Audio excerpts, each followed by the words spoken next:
السلام علیکم ورحمۃ اللہ وبرکاتہ۔ میں ہوں مختار امن نوری، آپ دیکھ رہے ہیں ہمارا یوٹیوب چینل۔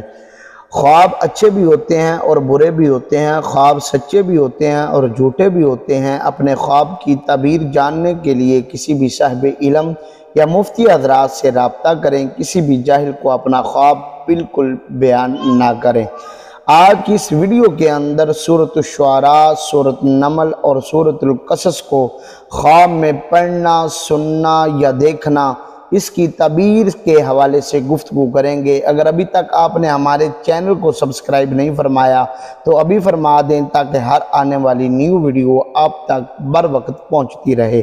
خواب کے اندر سورۃ الشعراء کو پڑھنا، سننا یا دیکھنا، اس کی تعبیر حضرت امام ابن سیرین رحمۃ اللہ تعالی علیہ نے فرمایا کہ اس کی تعبیر یہ ہے کہ وہ حق تعالی کی پناہ میں ہوگا۔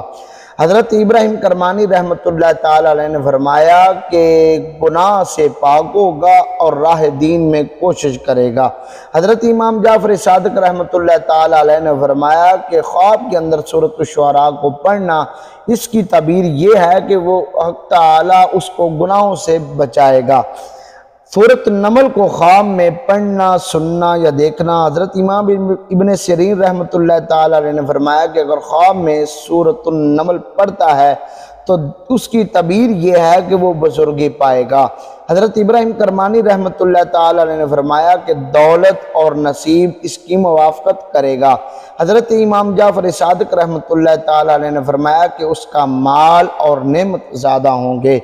سورۃ قصص کو خواب میں پڑھنا، سننا یا دیکھنا، اس کی تعبیر حضرت امام ابن سیرین رحمۃ اللہ تعالی علیہ نے فرمایا کہ اس کی تعبیر یہ ہے کہ مال اور نعمت پائے گا اور ذکر حق میں مشغول ہوگا۔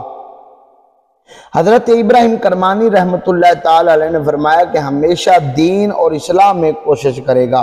حضرت امام جعفر صادق رحمۃ اللہ تعالی علیہ نے فرمایا کہ خواب میں سورۃ القصص کو پڑھنا، اس کی تعبیر یہ ہے کہ رحمت کے دروازے اس پر کشادہ ہو جائیں گے۔ امید کرتے ہیں کہ آپ کو یہ ہماری ویڈیو اچھی لگی ہوگی۔ اپنے دوستوں کے ساتھ بھی شیئر کیجئے گا۔ والسلام۔